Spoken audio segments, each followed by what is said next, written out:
अस्सलाम वालेकुम स्टूडेंट्स, ये मैथ से क्लास 7 की जिसका यूनिट नंबर 12 एक्सरसाइज 12.1 है, जिसका पार्ट डी करेंगे। इससे पहले पार्ट ए बी सी में कर चुका हूँ, लिंक मैं आपको डिस्क्रिप्शन में दे दूंगा, वहाँ से आप देख लें। डी में हमसे कह रहा है find the diameter of the circle when it's circumference is. अब सर्कमफेरेंस दिया गया है और डायमीटर जो है वो हमसे पूछ रहा है। तो ये देख लें, ये एक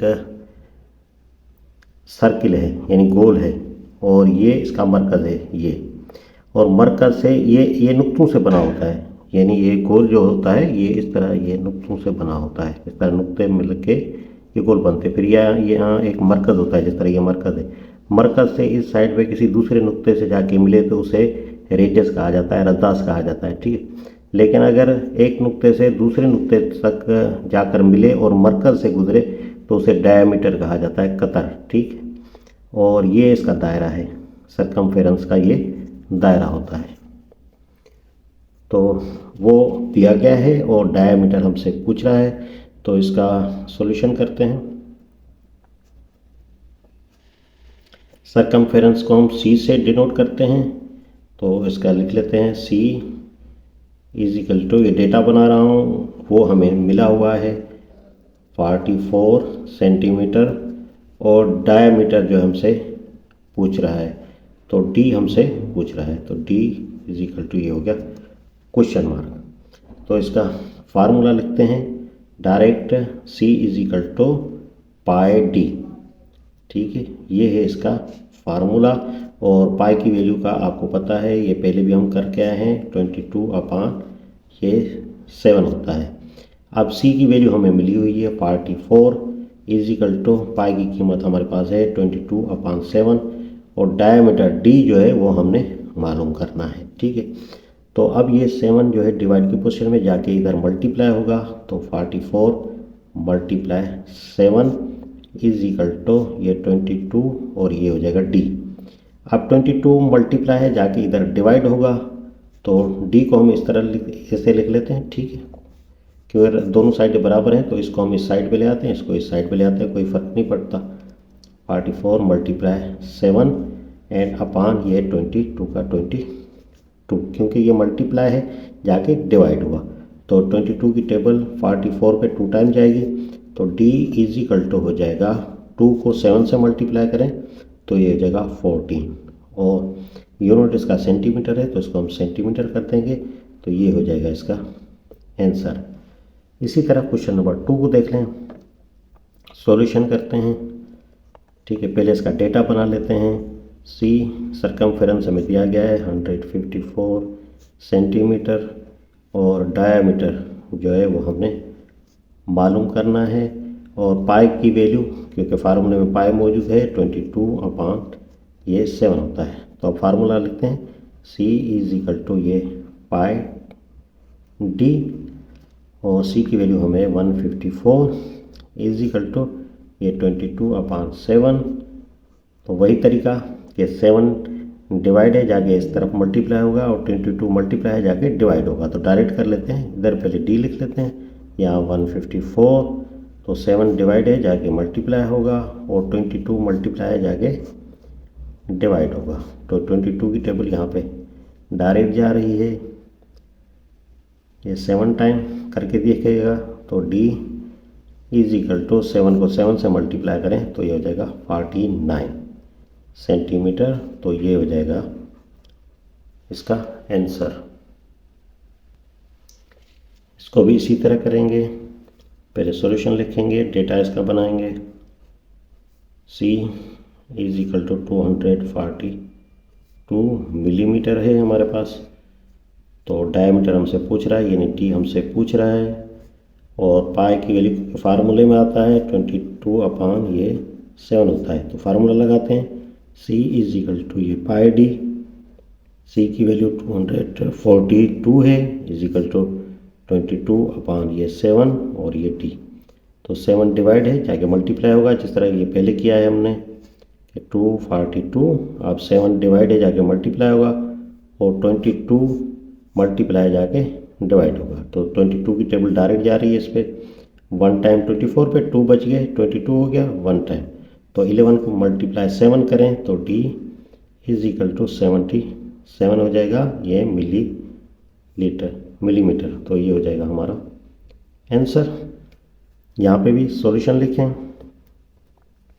और C इज इक्वल टू, ये डेटा हम बना रहे हैं 264 ये मिलीमीटर, और D हमसे पूछ रहा है डायमीटर, और पाई की वैल्यू 22/7 होती है। फार्मूला इस्तेमाल करते हैं, C इज इक्वल टू ये पाई D, C की वैल्यू हमारे पास 264 है, पाई की वैल्यू 22/7 और ये D।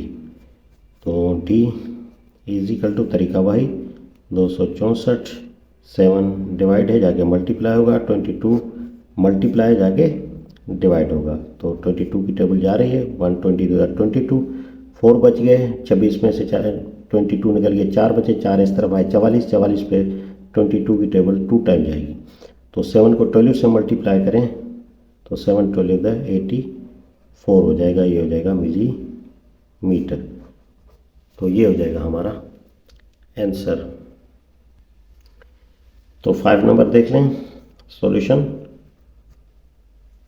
तो ये C जो है हमें मिला हुआ है, सरकमफेरेंस 48.4 ये मिलीमीटर, और D हमसे पूछ रहा है, और पाई की वैल्यू 22/7।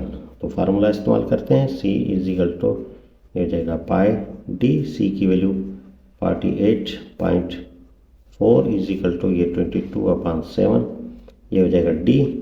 तो तरीका वही, D इज इक्वल टू ये 48.4 और 7 डिवाइड है जाके मल्टीप्लाई होगा, और 22 मल्टीप्लाई जाके यहाँ पे डिवाइड होगा।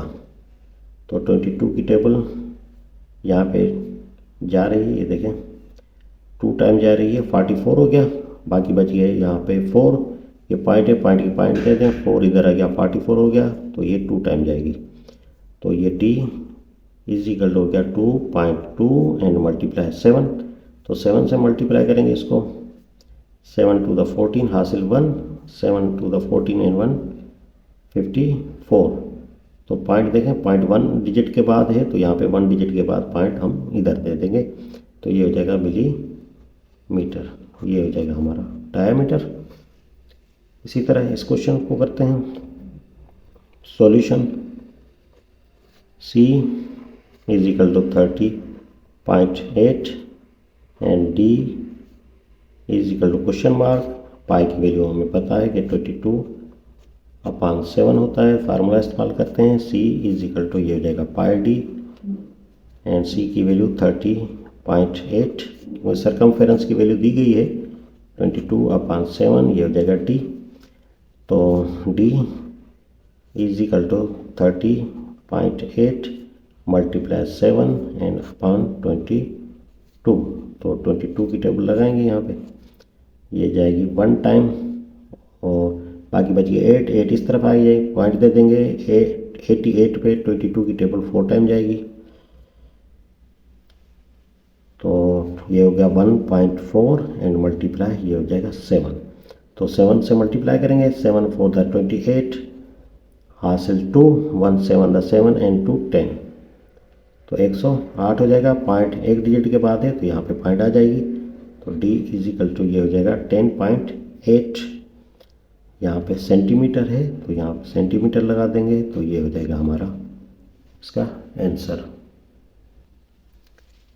7 नंबर देख लें, सॉल्यूशन करते हैं। सरकमफेरेंस दिया गया है, C इज इक्वल टू 52.8 ये सेंटीमीटर, और D हमने मालूम करना है डायमीटर, पाई की वैल्यू हमें पता है कि ये होता है 22/7।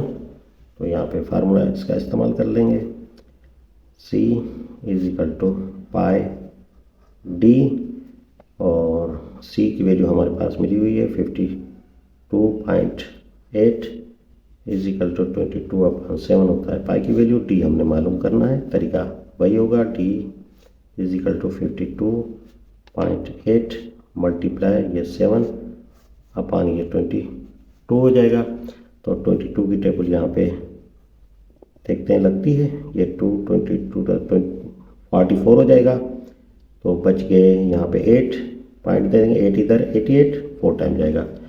तो यहाँ पे 2.4 एंड मल्टीप्लाई 7 करेंगे तो ये डी इजिकल टू हमारे पास हो जाएगा 7 4 द 28 हासिल 2 7 2 द 14 एंड 2 16 तो 168 हो जाएगा। यहाँ पॉइंट एक डिजिट के बाद यहाँ पॉइंट दे देंगे और ये सेंटीमीटर हो जाएगा। तो ये हो जाएगा हमारा इसका आंसर। इसी तरह इसको करेंगे, सॉल्यूशन करते हैं। पहले c इजिकल टू हमारे पास डेटा बना रहे हैं 39.6 मिलीमीटर है और d हमने जो है वो मालूम करना है और पाई की वैल्यू हमें पता है कि 22/7 होता है। तो c इजिकल टू ये पाई d c हमें मिला हुआ है 39.6 इजिकल टू 22/7 d। तो इसी तरीका बिल्कुल वही कि 39.6 7 डिवाइड जाके मल्टीप्लाई होगा एंड 22 मल्टीप्लाई जाके डिवाइड होगा। तो 22 की टेबल यहाँ पे लगाएंगे, ये जाएगी 1 टाइम और बाकी बच्चे यहाँ पे हमारे पास 17 तो ये हो जाएगा 176 और 176 पे टेबल जो है वो 8 टाइम जाएगी। ये पॉइंट की पॉइंट लगा देंगे फिर, क्योंकि पॉइंट आ रही है बाद में, ये 17 जो है इस तरफ जा रहे हैं 176 पे 22 की टेबल 8 टाइम जाएगी। करके देखें 8 टू द 16 हासिल 1 और फिर जो है 8 टू द 16 एंड 1 17 तो 176 हो गया। ठीक है, तो d इजिकल टू ये 1.8 एंड मल्टीप्लाई ये 7 तो ये d इजिकल टू मल्टीप्लाई करें 7 8 द 56 हासिल 5 1 7 द 7 एंड 5 12 तो 126 हो जाएगा। पॉइंट देखें एक डिजिट के बाद है तो पॉइंट इधर आ जाएगी। तो ये मिलीमीटर इसका यूनिट है। ठीक है, तो ये हो जाएगा हमारा आंसर। तो इसका पार्ट डी भी हमने कंप्लीट कर दिया और इसके बाद इसका लास्ट पार्ट एक फिगर बनी हुई है वो हम करेंगे। उसके बाद ये एक्सरसाइज ख़त्म हो जाएगी। तब तक के लिए मुझे इजाज़त दीजिए। अल्लाह हाफिज़।